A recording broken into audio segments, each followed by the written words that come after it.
Assalamualaikum warahmatullahi wabarakatuh. Alhamdulillahirabbil alamin wassalatu wassalamu ala asyrofil anbiya'i wal mursalin wa ala alihi wa sahbihi ajma'in. Subhanallah wa la syarika lah wa sallallahu alaihi wa sallam Allahumma shalli wa sallim ala Muhammadin wa ala alihi wa sahbihi ya ayyuhal muslimun muslimat kembali dari Allah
sejumlah sejumlah manusia yang mempunyai cita-cita yang sama untuk mencapai tujuan yang sama, yaitu organisasi itu seperti itu.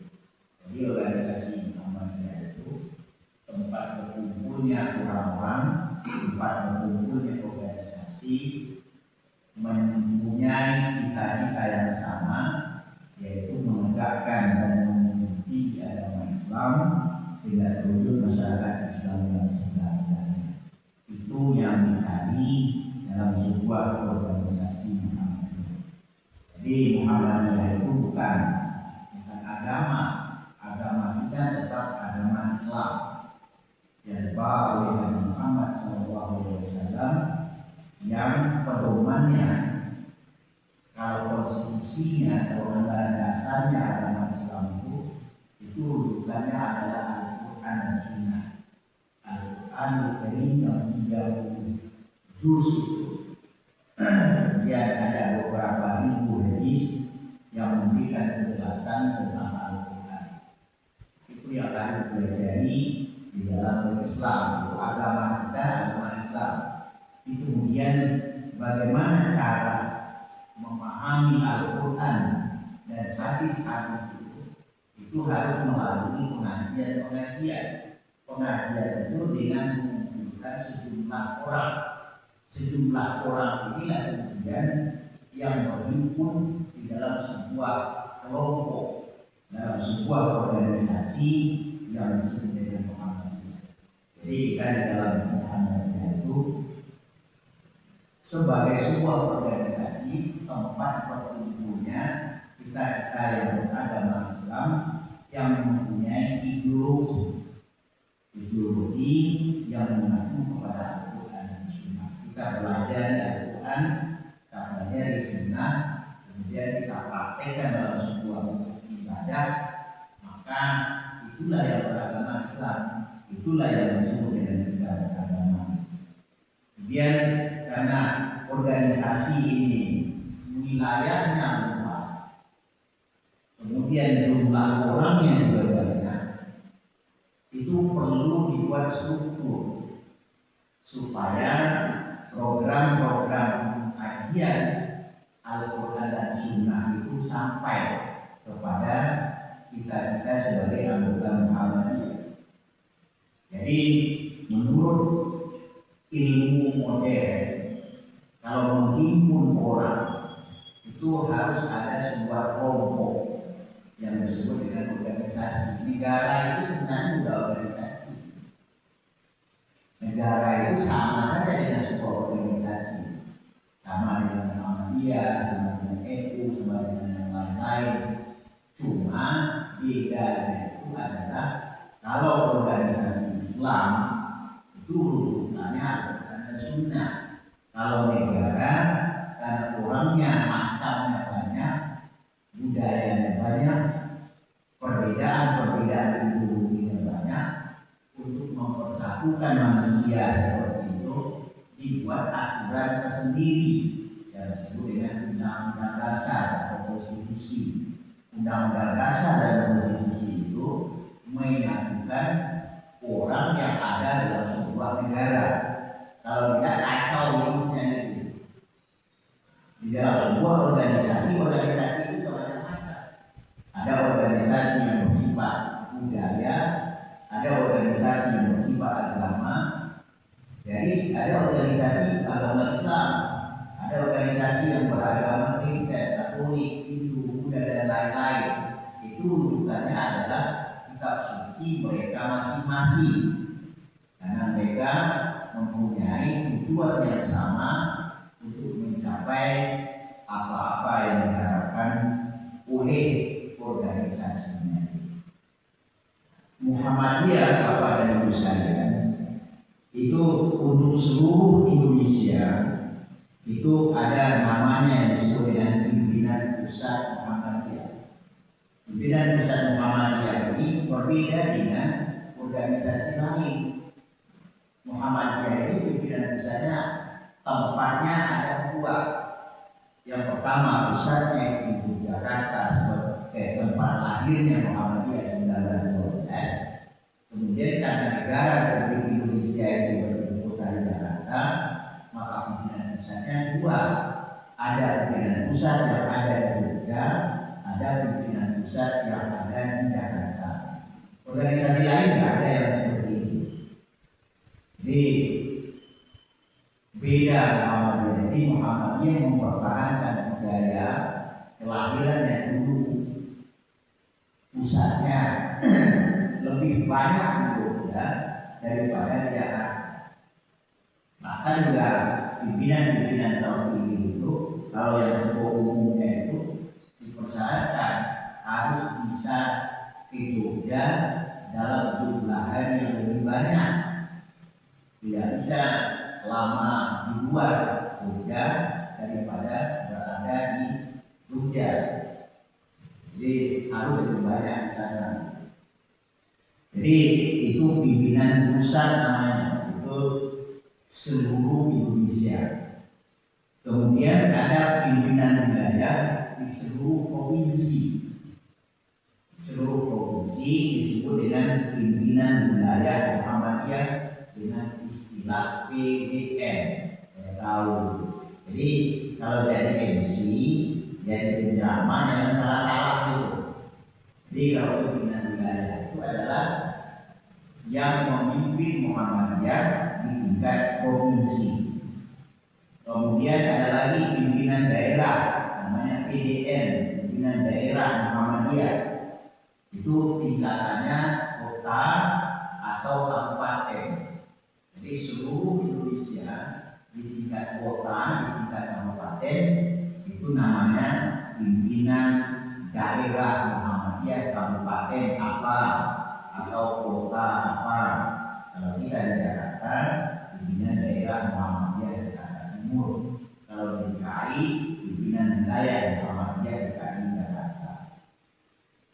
Kemudian setiap kecamatan itu ada namanya pimpinan cabang. Jadi berbeda.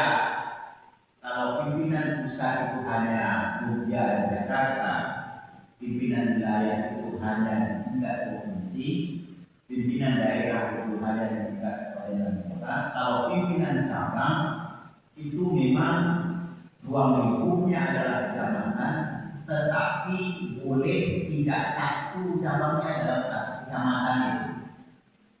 Satu kecamatan itu boleh pimpinan cabangnya 2, boleh 3, boleh 4.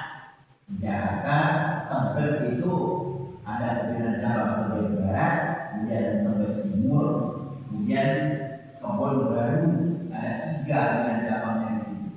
Kalau di Tanah Abang itu pimpinan cabangnya ada 4. Tanah Abang 1, Tanah Abang 2, Tanah Abang 3, Tanah Abang 4. Di Matraman pimpinan cabangnya 2.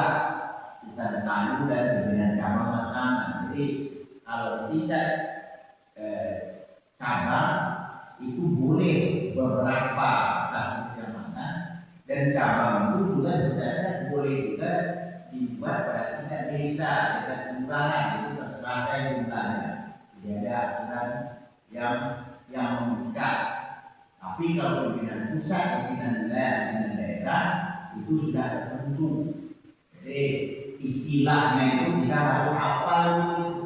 Jangan mengatakan pimpinan cabang Muhammadiyah Jakarta Timur. Itu orang nggak ada lagi, kan nggak pernah belajar. Kalau Jakarta Timur itu daerah, atau cabang itu di kecamatan. Nah di desa pimpinan ranting atau kelurahan, ranting namanya. Nah, dan itu juga dalam kelurahan desa itu boleh rantingnya 2, 3, dan 4, tidak harus 1. Jadi longgar pimpinan cabang dan pimpinan ranting itu istilahnya itu longgar, jumlahnya bisa lebih banyak daripada kelurahannya dan juga bisa lebih banyak daripada jumlah kecamatannya. Nah, jadi Muhammadiyah itu namanya pimpinan harian. Pimpinan harian Muhammadiyah itu mulai dari pusat, wilayah, tingkat provinsi, daerah, kabupaten kota, cabang dan ranting, itu namanya pimpinan harian. Ketua, wakil ketua, sekretaris, wakil sekretaris, bendahara, wakil bendahara, itu namanya pimpinan harian PH. Kemudian di bawahnya unsur pembantu pimpinan. Itu dalam manajemen organisasi namanya unsur pembantu pimpinan. Bagi kita Muhammadiyah istilahnya itu majelis, bukan bagian, bukan seksi, bukan bidang, tapi majelis. Kalau PP itu majelis banyak sekali. Tapi kalau di wilayah daerah kawasan tadi itu disesuaikan saja dengan kebutuhan wilayah, kebutuhan daerah, kebutuhan cabang dan kebutuhan tadi. Misalnya ada majelis tajid dan tajdid, ini hanya tingkat pimpinan pusat, tingkat pimpinan wilayah dan tingkat pimpinan daerah. Cabang dan taktik tidak ada majelis tajid dan tajdid itu, karena dia tugasnya adalah menetapkan hukum-hukum baru. Jadi cabang dan taktik tidak punya kewenangan. Misalnya baru-baru ini Muhammadiyah mengambil sebuah keputusan bahwa bidang haji ifrad, iran, satu lagi apa namanya? Tamattu. Nah, haji tamattu itu kan ada damnya. Jadi orang Indonesia seluruhnya haji tamattu. Tapi haji kiran juga pakai dam, yang tidak pakai denda itu hanya haji ifrad. Nah, ini pemahamannya begini. Kalau haji tamattu kita sampai di Mekah, kita kan ihram. Pas sampai dari Jeddah atau dari Mekah, kemudian dari Jeddah atau dari Madinah sampai Mekah, itu kita ihram. Jadi kalau dari Madinah, dari Jeddah langsung pakai ihram, dari Madinah pakai ihram, pas sampai di Mekah tawaf, sa'i, tahallul. Jadi kita duluan ihram duluan umrohnya, kemudian kan pakaiannya dilepas. Ini namanya tamattu. Itu harus denda, ada dam. Tapi kalau mau tidak melepas pakai ihramnya sampai kepada Arafah, Muzdalifah dan Mina, itu tidak ada dendanya. Cuma waktunya lama ribet memakai ihram itu. Makanya jamaah Indonesia dipakai haji tamattu. Tapi saya punya teman ada beberapa tidak mau dia tamattu itu, maunya ifrad ya, pakai ihram aja terus dia berdiri, itu boleh. Jadi yang haji tamattu ini itu semua orang setelah selesai haji itu kan pergi ke Jabal Qurban untuk beli kambing atau unta untuk bayar dam atau kurbannya, itu kan di Mekah. Tetapi bagaimana dia sekarang membuat ijtihad dulu supaya dam itu boleh di Indonesia. Jadi boleh disembeli oleh keluarga kita yang ada di Indonesia. Karena melihat di sana itu kan kambing, domba dan unta yang disembeli itu pakai barang, tidak sampai kepada, itu kan wanita. Dulu itu memang ada yang kirim ke Afrika segala macam. Jadi tidak sampai ke sasaran. Bagi Muhammadiyah membuat keputusan boleh dan di Indonesia. Tapi ada protes dari yang lain-lain. Tapi ini saudara yang membuat keputusan ini tadi bisa nggak boleh. Yang lain tadinya itu tadi dengan pusat, nggak boleh dengan wilayah, nggak boleh dengan daerah. Kemudian ada membuat hukum yang lain, menetapkan hukum yang lain di mana itu dulunya nggak ada. Sekarang melihat situasi dan kondisi mengalami kesulitan, dibuat hukum baru. Itu tugasnya adalah majelis tajid namanya. Itu orang-orangnya ahli agama bisa kita kuning, hafal Quran dan lain-lain. Jadi ya, orangnya baca sembarangan, kalau nggak ngerti baca kitab nggak boleh menjadi anggota majelis taklim. Itu orangnya pilihan. Mayoritas dia itu doktor dalam ilmu syariah. Kemudian ada majelis tabligh. Majelis tabligh ini sampai nanti itu ngurusin tabligh, ngurusin ceramah-ceramah, ngurusin tabligh wajib. Kemudian ada majelis pendidikan, itu dibagi dua, ada pendidikan dasar dan menengah, SD, SMA. Itu dari kalau nanti punya sekolah ada majelisnya, kalau tidak ada ya ada majelisnya, cabang ada, daerah ada, daerah ada. Kemudian ada majelis pendidikan tinggi dan litbang. Ini mengurus universitas seluruh Indonesia. Itu hanya ada di pimpinan pusat Muhammadiyah. Tidak ada tingkat wilayah, daerah, cabang nanti dan karena pendidikan tinggi itu dikelola oleh pimpinan pusat, tidak diberikan kepada pimpinan bawahnya. Kemudian ada majelis pembinaan kader. Ini dari pusat sampai ke ranting. Nah, kita ini tidak jalan. Majelis kader ini tujuannya adalah untuk melakukan pembinaan ideologi yang disebut dengan Baitul Aqam. Baitul Aqam itu dari ranting, cabang, dan daerah. Kalau wilayah dan pusat itu namanya Darul Aqam. Itu belajar itu tentang ideologi Muhammadiyah. Kemudian ada majelis pembinaan kesehatan. Ini memang pembinaan teknis rumah sakit itu oleh pimpinan pusat, tapi majelis kesehatan tingkat wilayah, daerah, cabang dan ranting bisa. Kalau dari ranting membuat majelis kesehatan, bisa saja ada kegiatan-kegiatan sunatan massal misalnya. Itu majelis kesehatan. Kemudian ada majelis pembinaan kesejahteraan sosial. Ini kegiatan-kegiatan sosial.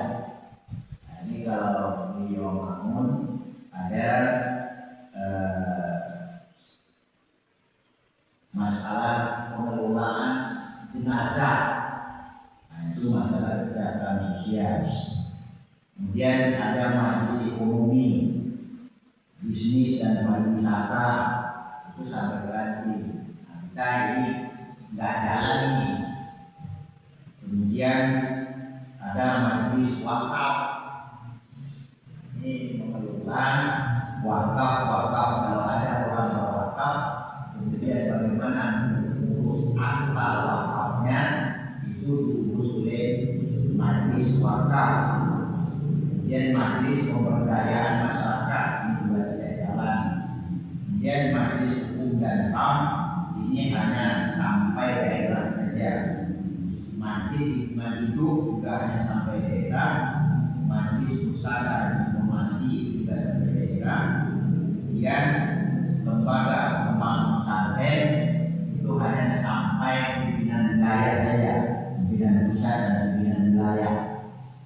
Kemudian LPCR, ini lembaga baru, lembaga pengembangan cabang dan ranting. Dan penggunaan masjid ini juga sampai pimpinan daerah saja, pimpinan cabang, pimpinan ranting tidak ada. Jadi dia tugasnya membina masjid. Masjid itu seperti sering dikatakan oleh Pak Sudi, tidak boleh dimasuki oleh ideologi lain, harus hanya ideologi Muhammadiyah saja. Ini tanggung jawab daripada LPCR. Kemudian lembaga kajian pemerintahan dan strategis ini hanya ada di PP. Kemudian lembaga pembinaan dan pengawasan keuangan ini hanya sampai daerah. Itu mengaudit amal-amal usaha Muhammadiyah. Kemudian lembaga zakat, infak dan sedekah ini di tingkat daerah yang ada ada. Jadi sekarang kita mendirikan bagi yang ranting-ranting dan cabang-cabang yang mau membuat lazismu itu dibolehkan. Kemudian lembaga resiliensi bencana ini kalau di pusat itu ada namanya MDMC, Muhammadiyah Disaster Management Center. Itu yang dunia dan juga di dalam negeri bencana Sumatera segala macam. Itu dia yang terjadi. Lembaga pengembangan UMKM bisa mengatur juga keadaan. Kemudian lembaga hikmah dari kebijakan politik, lembaga seni budaya, lembaga pengembangan olahraga, lembaga hubungan kerjasama internasional, lembaga dakwah komunitas, lembaga pemeriksa halal, lembaga pembinaan haji dan umroh, lembaga bantuan hukum, edukasi, biro pengembangan organisasi, biro pengembangan keuangan, biro komunikasi dan pelayanan umum. Nah, itu di bawahnya kepada sekalian sebagai pengetahuan organisasi kita. Nah, kemudian dari Muhammadiyah ini ada yang disebut dengan organisasi otonomi yang menggerakkan Muhammadiyah tetapi sesuai dengan bidangnya. Ada yang disebut dengan Aisyah, itu ibu. Ada yang disebut Nasihatul Aisyah, IRA.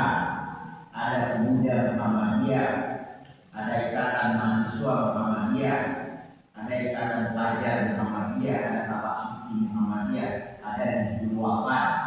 Itu adalah otom, dan dia itu tidak boleh keluar dari ideologi Muhammadiyah. Dia bergerak di bidangnya masing-masing, tetapi merupakan membantu gerakan Muhammadiyah.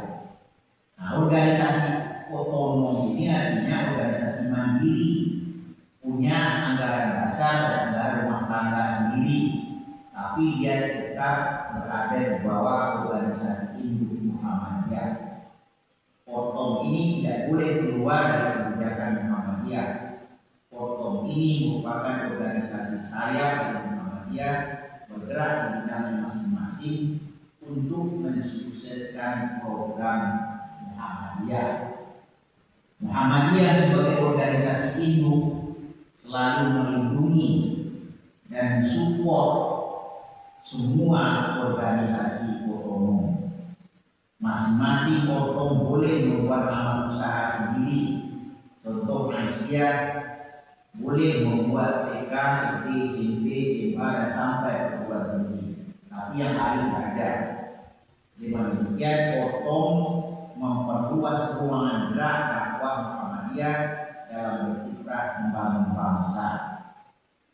Sekarang pimpinan pusat melalui LPCR dan pembinaan masjid mengadakan lomba masjid, lomba ranting, lomba cabang.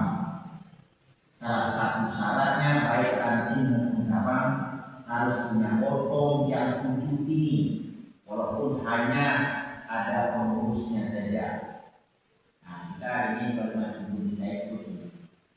Apabila ranting cabang punya 7 otom ini, maka ranting cabang ini punya potensi untuk memenuhi syarat untuk lomba. Jadi diadakan sampai tingkat pusat. Masing-masing otom ini juga punya lagu atau mas sendiri, punya salam penutup sendiri. Misalnya kalau Muhammadiyah itu nasrul minallah wa fadlullahi wa rasulih ini. Kalau pemuda itu fasabul khairat. Kalau MA itu anbiru man taqwa. Kalau Aisyah itu lillahi fi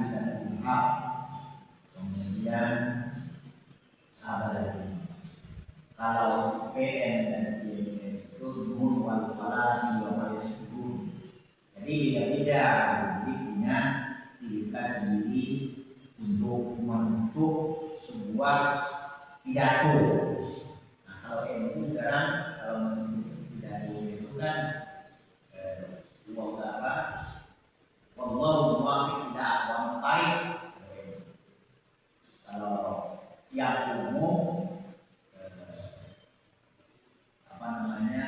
Kalau yang umum itu kalau Muhammadiyah Nasrul Allah Al Muslimin. Kalau yang umum saja Wabillahi Hidayah. Kalau yang itu dia tidak pakai itu, dia pakai wallahu muwaffiq ila aqwamit thariq, artinya bersama dengan Wabillahi Taufiq wal Hidayah. Kemudian Bapak dan Ibu sekalian, ini walaupun kita hanya 5 orang, bagaimana cara memajukan manusia? Misalnya Muhammadiyah tidak lagi dengan situasi dan kondisi yang berbeda-beda. Memang yang pertama meningkatkan kualitas sumber daya manusia, peningkatan pendidikan dan pembinaan diri. Jadi Muhammadiyah itu seperti kalau kita di Muhammadiyah, kalau ketemu di PBB itu, kamu sekolahnya dari mana? Apa sudah selesai 1, 2, atau 3? Jadi Muhammadiyah itu tidak menanyakan apakah Anda menjadi orang yang apa namanya, kurang sakti, bisa sholat Jumat dan bagi Muhammadiyah dan bagi Muhammadiyah itu adalah pendidikannya itu sampai mana? Itu di Muhammadiyah. Pengembangan karakter dalam Muhammadiyah. Saya adalah orang Muhammadiyah. Dia paham ideologi Muhammadiyah. Jadi pengembangan karakter dan penguatan ideologi Muhammadiyah. Muhammadiyah dia Muhammadiyah. Tidak sama dengan yang lain. Kemudian penguatan dakwah. Jadi karena Muhammadiyah itu adalah gerakan dakwah Islam. Berdakwah, dakwahnya apa? Ceramah ini, kemudian dakwah menulis, kemudian dakwah jihad, membangun masjid, membangun panti, membangun sekolah, membangun rumah sakit. Itu dakwah itu isinya, bukan mencari keuntungan. Jadi penguatan dakwah itu macam-macam. Sekarang ada misalnya dakwah digital, hal itu yang melalui ini. Ada YouTube, kemudian ada dakwah kultural. Jadi berdakwah di daerah-daerah dakwah misalnya, itu disesuaikan dengan budaya masing-masing daerah. Dia seperti itu dakwah. Jadi Muhammadiyah itu ciri khasnya apa? Berdakwah, bukan dari politik, bukan dari gaji, bukan dari hidup, bukan. Jadi berdakwah. Kalau program ada dapat uang, itu hanya sebagai sebuah sampingan saja, sebagai sebuah akibat saja. Kalau orang yang berduit, kecuali kalau dia menjadi karyawan di amal usaha.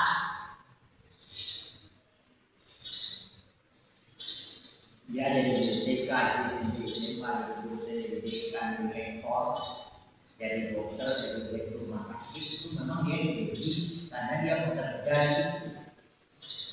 Kalau menjadi pengurus, Muhammadiyah tidak ada. Pengembangan amal usaha ini Muhammadiyah itu ciri khasnya itu amal usahanya. Bapak-bapak sekalian, sekarang ini misalnya Muhammadiyah itu sekarang membangun sebuah masjid namanya Masjid At-Tanbir. Kemudian bikin sumur di Uganda. Untuknya apa? Enggak ada itu. Itu dakwah Muhammadiyah terhadap umat-umat Uganda. Uganda itu mayoritas Muslim. Itu juga India, dia bangun sumur karena itu wilayahnya kan tandus. Tidak ada air, bukan di bawah beberapa ratus meter itu menunggu air. Itu juga di Afrika Selatan. Jadi Muhammadiyah itu bukan mencari untung laba. Kalaupun nanti ada untungnya, itu hanya sebagai efek saja. Misalnya Muhammadiyah di Melbourne sekarang ada komplek SD, SMP, SMA. Untungnya Muhammadiyah apa? Tidak ada. Untungnya itu hanya dakwah supaya orang Australia itu dia beragama Islam yang baik. Sekarang dilihat tanah 10 hektar di sini. Jadi di Afrika, kembali ke Afrika, di Uganda, di Nigeria dan Afrika Selatan, Muhammadiyah bangun yang seperti kayak itu, Pak. Bangun sekolah dasar, elementary school namanya, bangun masjid, masjid At-Tanbir, dan bangun sumur. Nah, itu Muhammadiyah itu. Jadi membangun, nah, kita ini tidak punya ini amal usaha dan bidang ekonomi. Jangan dianggap mencari duit, nggak bisa. Yang penting Muhammadiyah itu punya. Sebab salah satu syarat lomba ranking itu berapa banyak amal usaha Muhammadiyah itu. Kalau nggak punya, nggak bisa. Kemudian penguatan organisasi dan kolaborasi. Organisasi harus kuat ini pimpinan ranting, pimpinan Asia dan Muhammadiyah harus sering rapat, harus sering komunikasi, buat program, sering ketemu, tidak bisa hanya jadi pengurusnya doang. Kemudian menjaga kepercayaan masyarakat, mengurus amal usaha yang baik, urus masjid itu dengan baik. Kemudian harus punya keanggotaan yang jelas. Karena Muhammadiyah anggota-anggotanya harus punya kartu anggota Muhammadiyah. Kemudian pemahaman keagamaan yang kuat. Makanya kan itu ada pengajian, kalau saya ini kan hanya Muhammadiyah saja. Pengajian setiap malam minggu itu diikuti gitu, supaya mengerti tentang apa ajaran-ajaran agama yang terdapat di dalam Al-Quran dan hadis Nabi. Jadi untuk memadukan ranting itu memang sulit, memang sulit. Tapi kita tidak boleh putus asa. Jadi itu harus dilakukan. Memang ini kuncinya itu terletak pada pengurus ranting. Kalau pengurus rantingnya nggak jalan ya nggak bisa. Istilahnya itu motor penggeraknya itu ada di pengurus itu. Kenapa masjid ini bisa jadi ini? Kenapa bisa di tanah? Itu kan dari pengurus. Nah, pengurus itu harus bergerak, baru anggotanya ikut. Nah, ini walaupun sudah sekian puluh tahun ranting Muhammadiyah berdiri, baru seperti ini, tapi kita juga nggak usah putus asa. Ya, jalan aja sesuai dengan kemampuan. Kalau Bapak dan Ibu lihat ranting Muhammadiyah kayu putih, itu masjidnya ada 2. Dia punya TK, punya SD, punya SMP. Itu ranting terbaik di Jakarta.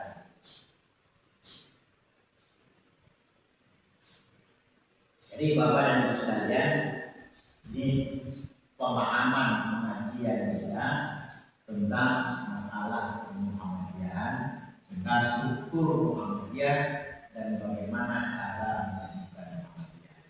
Saya hanya menyampaikan ini. Sebenarnya kita ini kan sudah berbuat sebenarnya 1, 2, 3, 4, 5 saya. Ya harusnya ini pimpinan rantingnya itu harus ada. Itu kan ada pengumuman.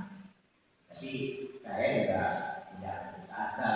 Dan jalannya seperti yang kemampuan sampai di mana hasilnya itu ya sejarah saja yang menentukan. Dulu itu nama Muhammadiyah aja nggak ada di sini. Sekarang berdiri Muhammadiyah dan masjid ini ada sekolah Muhammadiyah. Nah itu kelanjutannya itu adalah tanggung jawab generasi berikutnya. Sama juga dengan negara ini. Negara ini sudah merdeka 80 tahun baru kayak begini. Ya, ya terima aja ya begini. Gak usah putus asa. Kapan bisa menjadi maju, gitu ya? Perjalanan sejarah akan menunjukkan. Bagi yang memegang kekuasaan, itu dia yang akan menjawab. Kalau biasa yang berusaha sendiri. Jadi mungkin Bapak dan Ibu sekalian, ini saja yang bisa saya sampaikan. Mudah-mudahan ya sedikit mengertilah apa itu. Sama saja berislam. Kalau Al-Quran dan Sunnah tidak tahu, Islamnya itu tidak jelas. Sama juga dengan Muhammadiyah. Kalau menjadi anggota Muhammadiyah tidak mengerti Muhammadiyah, juga nggak ada ini juga, nggak ada sipil efeknya, nggak ada. Hanya segitu-gitunya doang. Jadi kita harus berusaha belajar dan belajar. Belajar Islam, Al-Quran dan Sunnah, belajar Muhammadiyah, ya struktur organisasinya, cita-cita Muhammadiyah, apa yang harus dilakukan di Muhammadiyah, maka kita menjadi anggota. Mungkin bisa kita sampaikan Bapak dan Ibu sekalian, semoga ada manfaatnya. Assalamualaikum warahmatullahi wabarakatuh.